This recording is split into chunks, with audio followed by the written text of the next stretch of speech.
We enter this world taking our first breath, and sadly, we leave this place taking our last. And what I want to do with this podcast is to explore what happens between those breaths.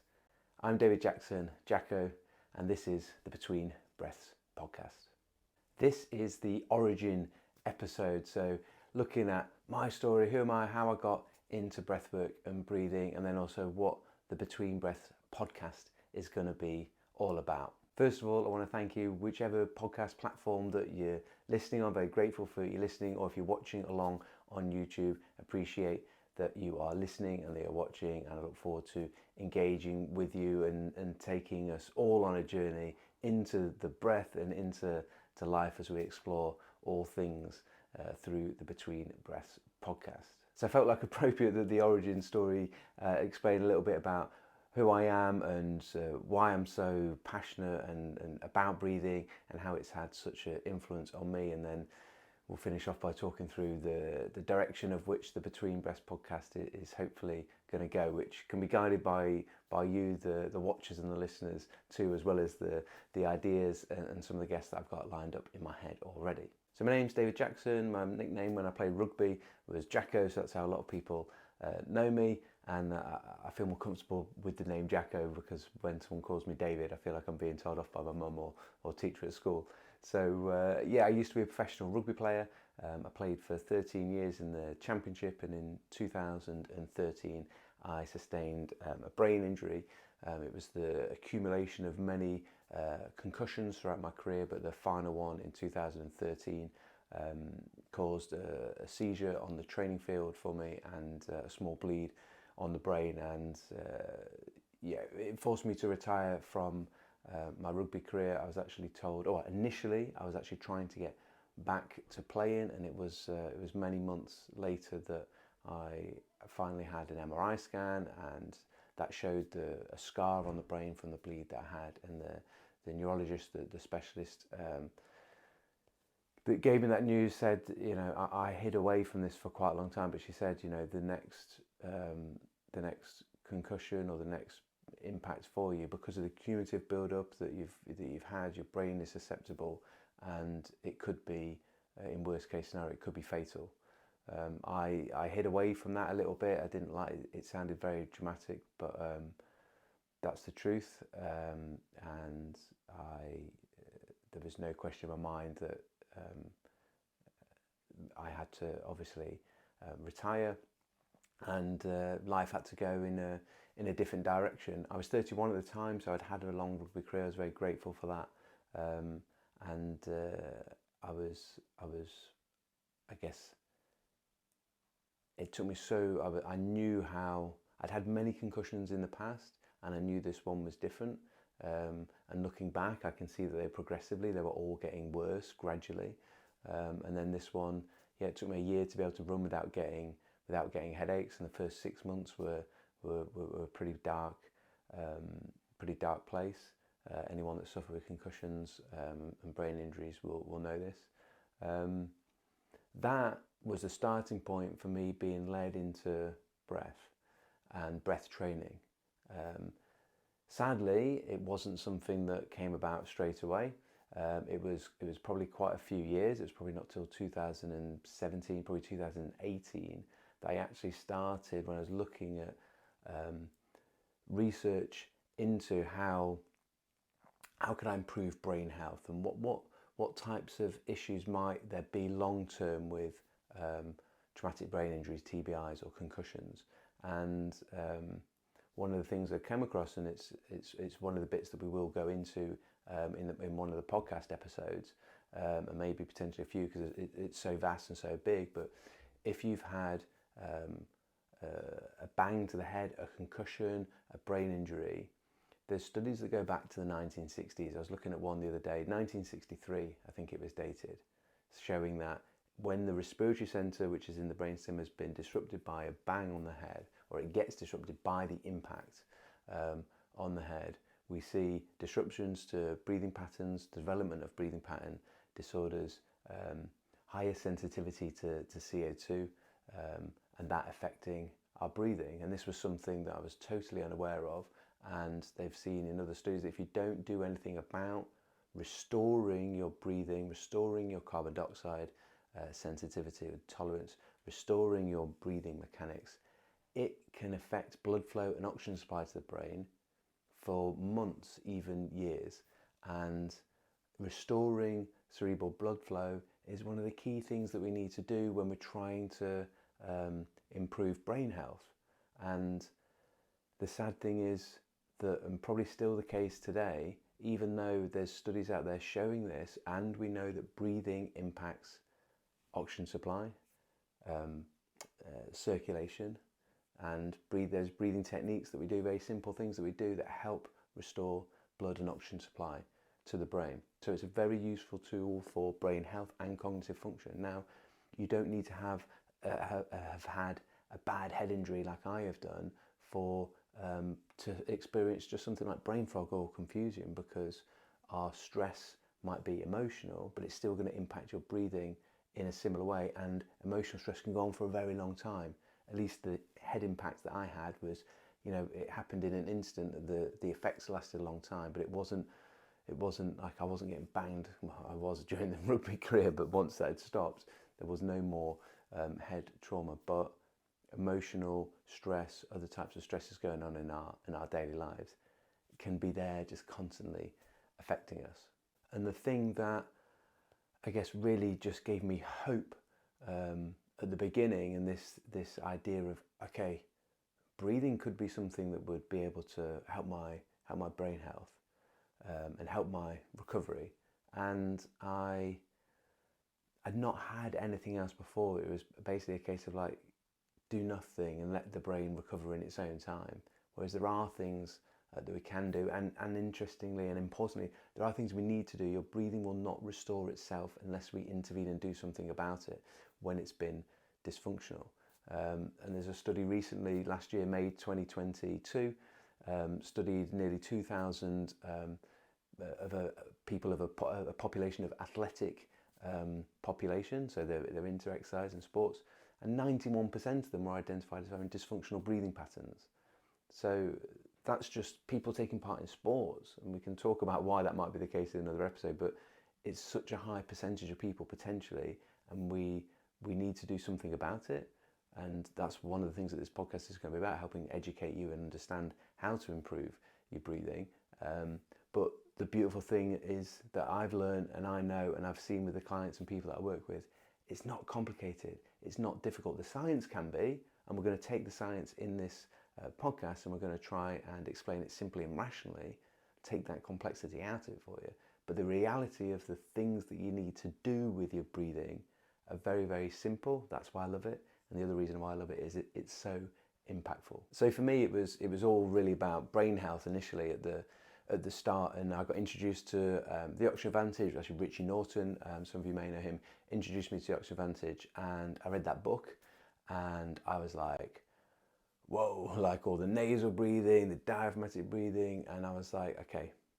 I tried to, it was like I got back into running by this point, so it was a few years later. It took me a year to be able to get over getting headaches from the impact of running. But this was, say, 2018, so maybe through 4 or 5 years. That'd be right, yeah, afterwards. And I went out for a run, and some of you have done this, you've heard about nasal breathing benefits. So you go out for a run, right, I'm going to nasal breathe it. I got to the end of my road for like 50 meters, and there was just snot pouring down into my face.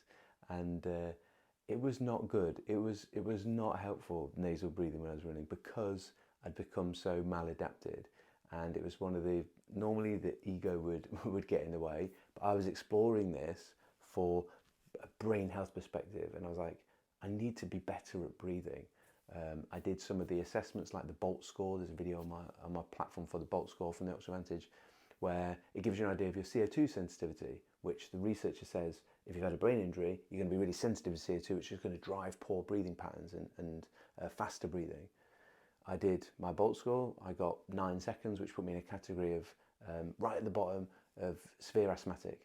I've never had any problems with my breathing or had any issues with asthma at all. So this was a sign. I wasn't aware. And this is the thing, when we sit breathing at rest, as you're listening to this now, watching this now, what's your breathing like? it's so gentle at rest, you don't know if there's any dysfunctions going on behind the back of it. So some of the simple assessments I've got on the Pro Breathwork platform. I've got a free Foundations of Breathing course. It's completely free. Get yourself involved in that. There'll be a link in the description for that. That's completely free, and it guides you through getting an understanding of all the basics. And for most people, that is all you ever actually need. You can do your assessments, you can work on your mechanics, you can work on your chemosensitivity. I've made it free because it needs to be free, because breathing's free and you need to be able to access that, in my opinion. It is life-changing when your breathing's been out of whack for such a long time. Now, improving brain health was going to be, obviously with my breathing, going to be a long-term strategy. And like, if you like me, like a lot of us, long-term things are quite hard to get excited about. But for me, something I started to do on my runs was like, right, I'm going to try and keep with the whole nasal thing. And then there were some principles around diaphragmatic breathing and taking bigger, slower breaths, being more efficient for delivering oxygen, wasting less air in dead space. For 4 weeks, I put that into place, and I would go for a run once. Me and Mrs. Jacko, we'd do a park run, 5K park run. Our training for park run didn't exist. We would just do a park run on Saturday and then come back there next week and just try and run faster. Like, it was nothing more complicated than that. So for 4 weeks, all I tried to do was nasal breathing during the day, and then when I'm running, try and take bigger, slow breaths. And within 4 weeks, I went to a park run I've never been to before in Sheffield, and I PB'd. And I PB'd from, my PB previously was like 20 minutes 15, which is not bad. And I've been trying to break 20 minutes for ages. And all I did was try to breathe through my nose. When I couldn't breathe through my nose, breathe through my mouth during this max effort, like 5K, but take bigger, slower breaths, stay in control of the breath and be more efficient with oxygen delivery lower down because of the diaphragmatic breathing. And I dropped it to 1916. So like nearly a minute off 5K. And I was like, what? Wow, this thing is like, this is legit for performance. And I like felt it instantly. And I was like, I wish I knew about this when I played rugby. Like, I hammered myself in training to be the best that I could possibly be physically. And not once did I ever think about how I was breathing or get taught anything around how breathing can be a powerful tool to improve your performance and improve your recovery. And so immediately I was like, who's still playing rugby that I know? And I just started reaching out to people, and you know, that's taken me down a route where now I work with some of the England rugby players on a one-on-one basis. I work with some of the professional Premiership rugby teams here in the UK, and yeah, being able to give back to a sport that I didn't have the chance to have that learning has been a real privilege and pleasure for me. Now at that point, I was all excited about nasal breathing, keep it nasal, you know, that is still the way. But I didn't understand some of the detail behind it, and my sort of gun-ho attitude meant that I would be trying to do the hardest thing I was doing still nasally, and like my nose would be closing in myself. That breath would become very vertical and stressful, and I made some small improvements in my Bolt score, up from like 9 seconds up to like 15, but I wasn't getting towards that sort of like 25 seconds where the studies and all the research shows us that that's the point where we really want to be with our chemosensitivity to carbon dioxide to help restore breathing and be more efficient with our breathing and better breathing mechanics and everything that goes with better breathing. So for quite a long time, I did stuff relatively wrong, or just not progressively in the right way. And I've got a scientific sort of nature to me. I did a master's degree in engineering from Loughborough Uni. Got first, by the way, back in the day. And so I wanted to understand the science behind it. And this is where I just got drawn more and more into the oxygen advantage. Anything else I looked at didn't seem to be scientifically led. I needed to rationally understand it to then be able to implement it. And I guess that's why I'm passionate about doing that with my clients and the content that I produce, that there is an educational element to it, because I just know that when you understand it clearly and rationally and it makes sense to you, you're going to implement things better. So that's when I signed up and did the Oxygen Advantage certification with Patrick McKeown himself, the creator of the whole Oxygen Advantage framework and the author of the book, and that was just like an amazing opportunity to learn from who is regarded as one of the best, and I would say the best and most in-depth person in the world currently, looking into science-based practices for improving the way people breathe. And now I'm lucky enough to be one of the master instructors with the Oxygen Advantage, which means I get to teach the certification, so people come certified with me. I've done 3 cohorts to date, and it's one of the things I love most about my job, helping educate other teachers, instructors and coaches to be able to use it within their own practice, and get this message and get this important tool of the breath to be able to improve the way that we think, feel, move and perform, as I often say. And with more coaches and more instructors and more people out there with a better, deeper understanding of the science, we're getting a better teaching of breath training out into the world, which is so important. I'm using the breath and experimenting with the breath for my own sort of meditation practices, as well as my own sporting endeavours, which are currently running. The thing I love about running, and the thing that drew me into running was, as mentioned earlier, when you're sat doing nothing and you're trying to work on your breathing, because the metabolic demand of sitting doing nothing is very low, your breathing isn't particularly challenging. It can be hard to feel and hear your breathing. Go out for a run, so something that's nice and cyclical, like your breathing, and as soon as you start moving, as soon as you start running, your demand for oxygen goes up, the amount of CO2 you create goes up, and then your breathing has to respond to that. And so your breathing stimulus is increased from that CO2 increase, and you start to be able to feel your breathing more, and you'll notice, okay, actually I am breathing more upper chest. I do find it harder to breathe with the diaphragm when I'm under a little bit of stress from needing more oxygen and creating more CO2. And so running for me just became a breath training tool. It's led me then down into ultra marathons, which I'll talk about in a second. The point I want to make about running is that it really is a great tool to be able to connect to your breath, which helps you connect to yourself and just be able to feel it. And it doesn't have to be, like for me, it wasn't about running a certain distance or running a certain time or running a certain pace. Those things will improve and get better as you increase the efficiency of your breathing. And being one tool to get started with is go out for a run and just let your nose dictate the pace that you're going at, and just go for the run to enjoy the experience of feeling your breath more intensely. And don't go at a pace that makes it so difficult. Go at a pace that your nose can manage and you can connect to your diaphragm, and it just feels good. And I guess the final thing I wanted to say was that I'm very passionate about making breathwork normal, because I think the thing that stopped me from getting into it earlier and getting the benefits from it earlier was that it felt a bit like hippie, or it felt a bit like and felt a bit weird.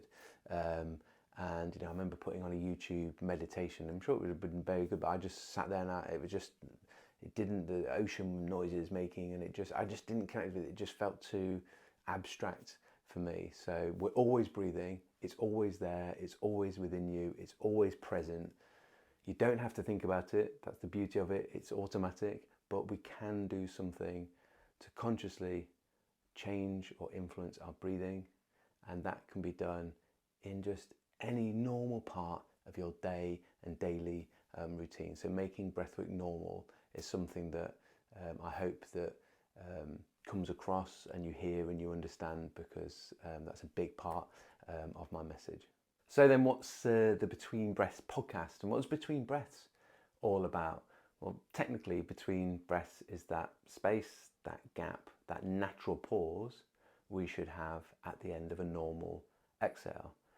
If we're a little bit stressed and our carbon dioxide sensitivity is quite strong, like we haven't got good tolerance of carbon dioxide, we may not have a natural pause at the end of our exhale. So one of the things that I would love to do is to help people to be able to improve your breathing, to have those gaps. It may only be a fraction of a second, but those pauses between our breaths, like there's stillness there.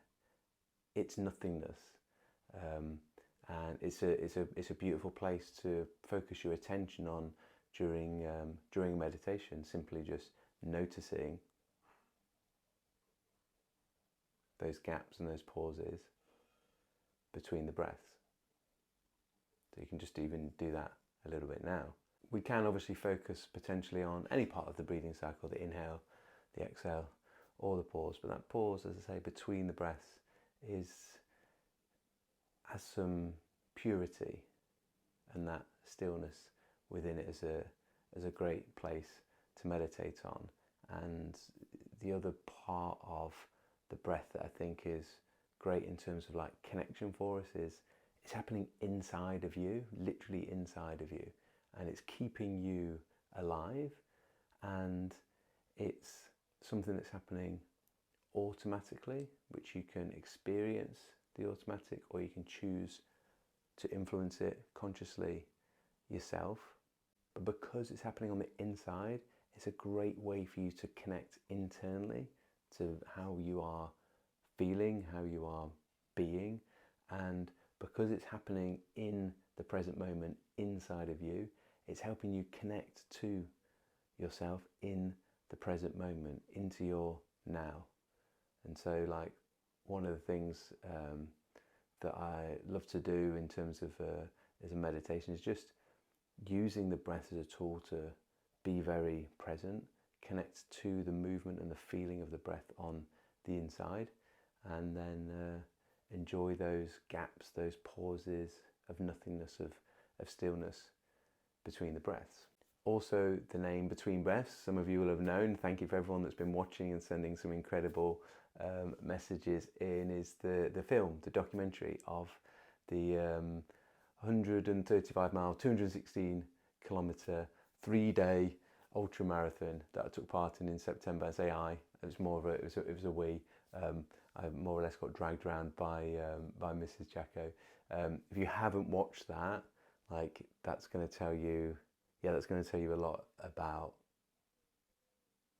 everything I'm trying to explain, and watch it on a big screen. Jack, the filmmaker, is adamant that, and he's right, it's like it's an experience, and you're going to lose that experience just on a little screen on your phone. So do watch it on a big screen. And if you haven't watched it, I promise you, you'll be in awe of what Mrs. Jacko does across 3 days. I'll leave it at that as a little tempter for you. And the other thing that Between Breaths is, just a little bit of a shout out to a friend of mine, Shawsey, Alex Shaw, played, he's the owner and chief roaster and originator of Kickback Coffee. Incredible fresh roasted coffee. We played rugby together. He was there at the training pitch when I think he put me in the recovery position when I had a seizure in that final training session that I took part in. But he created a Between Breaths exclusive coffee for everyone that came to the private cinema screening of it, and we're going to give away 3 bags of this. And the Between Breaths coffee, it's not only fresh roasted, literally fresh roasted coffee, it's also a specific blend that, again, Mrs. Jacko was idea. He's got an incredible decaf. He's got an incredible decaf, and the cafs are obviously also incredible, but the decaf is insane. But we've been asking him, we mix his decaf and his caf together, and we've been asking him for, you see, a 50-50 blend. We're like 50% decaf, 50% caffeine. I've been telling him, the people want this. This is something that we all want, because, and tell you why, the taste is exquisite, but you get half the caffeine, so you can have double the coffees. So, you know, if you get a bit jittery after 2 coffees, but you like drinking coffee, well, you can have 2 50-50s, the Between Breaths special, and it's only like actually having the caffeine of 1 coffee. So that was an exclusive for everyone at the event, but we've got 3 bags left, 1 for each day. The event was a 3-day ultramarathon, 3 bags, 3 days, 3 winners. And you go over to my Instagram to take part in that giveaway. So jacko.david.jackson on Instagram. There'll be a link in the description below. And the plan for the Between Breaths podcast itself, I was diving into a lot of research around brain injuries, concussion, on breathing, and then I've looked at obviously loads to do with like breathing influencing sports performance, recovery, and then there's tons on like stress, anxiety. So going into as research, I was wanting to write out some blogs, and I was thinking, well, potentially actually this would really make nice YouTube content, or maybe a podcast. Put a story on with a poll on Instagram, and you voted. I think it was 100%. It was like, do people fancy a between breaths podcast, a podcast focused on all things breath? And it was like a resounding yes. So you get what you ask for. So thank you for encouraging me in that, and I'm really excited to bring you a bit of a range of episodes where we'll have this. The first one we're going to dive into some of the science around improving athletic performance with breath holding, and there's some really nice studies that I'm going to explain. Hopefully try to explain the complexity of it, but in a simple, rational way, so that you can go at the end of that podcast and understand how to implement some of those things if you're into sport and exercise. It will also be part of a blog, so you could listen to it, or you can watch it on the YouTube, or you can look at the blog on the probreathwork.com website. So as well as diving into a lot of the science and the studies around like breathing specifically with me, I've also got a number of guests lined up, everything from like mindset, meditation specialists that are working with the best UFC fighters in the world. You'll find out who she is when that episode is released, to other special guests who have got an influence or experience or knowledge that I think would be beneficial to all of us, whether it's like directly linked to breathing, like another breathing specialist, or whether it's someone working in the world of brain health. So there's a neuro scientist that I've got lined up to come on, and she's got some fascinating understanding of how the brain works, and obviously the breathing is a part of that, but we're going to get a bit of a bigger rounded view and maybe see how the role that breathing plays, but what else is going on. And I want to share with you things that I'm experimenting with. So for example, like for brain health, focus, concentration, been using it with my training as well. Ketones, there's been a lot of studies on this. Actually, the doctor, Dr. Lat Mansour, who developed this product, ketones, which is a fuel source for the brain. I got recommended from having had brain injury that I should really try a ketone product, which I have for a few months now, and massive improvements in my sleep and my concentration, my focus and brain clarity. And I'm starting to ramp up training again, so I'm looking forward to how the fueling using ketones. This is Ketone IQ from HVMN, and the Dr. Lat Mansour, Mansour is going to be coming on the podcast to explain to us all about why ketones might be something that is going to be beneficial for our brain health. And like I said, I've already noticed some big benefits, particularly around sleep and then brain concentration and focus, which is what they were sort of suggesting. I was like, well, I want to try it first to see. So yeah, really excited to explore a whole host of different things. The bedrock and the foundation of it is going to be breath. It's going to be science led, and my plan is to try to take the complexity out of it and explain it to you in simple and rational ways, so that it makes sense. You've become better educated and improve your understanding of it, so you can then go and implement practical things with the breathing straight away. So I thought it'd be a nice idea to finish off this origin story episode with just a little bit of focused attention on that space, that gap, that nothingness in between our breath. So if you close your eyes, or just for a minute, close your eyes, that lets you go a little bit more internal as you take away that external input from the eyes. You have your jaw relaxed, lips softly together, teeth not touching, and tongue to the roof of the mouth. Breathing through the nose, thinking about breathing into the face rather than that vertical breath. And just feel how, as you breathe in, you notice some subtle movement of the diaphragm out and down, and as you breathe out, the ribs come back together and the diaphragm moves back up. Just connect the airflow in the nose to the movements of the breath. Listen to the breath. Make the breath quiet. Make the breath silent. Because as you make the breath silent and quieter, it becomes slower and more gentle. When the breath's slower and more gentle and you relax, that natural pause at the end of the exhale starts to emerge and show itself. Just take a few silent, soft, gentle breaths and just focus your attention on enjoying that space and that nothingness at the end of the exhale.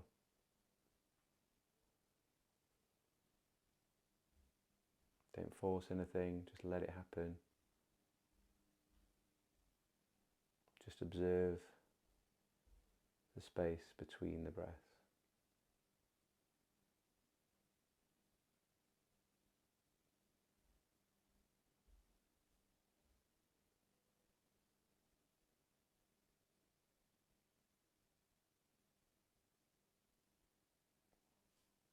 There's a nice bit of stillness in that space between those breaths, as well as breathing quietly, silently, and in that pause there's no movement. It's a nice place to go and enjoy for a few minutes every now and again, and I encourage you to do that. And just if you found that enjoyable, then that's fine. I wish you'll want to do it again. If you found it difficult to quieten the mind and to be still, that's a sign that you really need to push into that. So either way, whether you enjoyed it or you didn't enjoy it, that would be something I would recommend that you plug into a little bit more. I've got loads of tools on the probreathwork.com platform. There's an app, so if you search in Google Store or the App Store, if you search for Pro Breathwork app in either the Google App Store on Apple, then you will find the app version, so you can have it directly on your phone at your fingertips. There's a free Foundations of Breathing course. There's a free stress and anxiety course. So get started with those if you haven't started yet. If you want to push in further to some of the meditation practices, that's where is there for the Pro Breathwork members. You can get a membership for just $9.99 a month or 99 quid for the year. Or you can have a look at some of the courses. We've got a sports performance course, a movement breathwork for movement course, and also a mastering breathing light course, so you can check those out. So thank you for listening if you're on the podcast. Thank you for watching if you're on YouTube. And you've been breathing. I've been Jacko. Until next time, keep it nasal.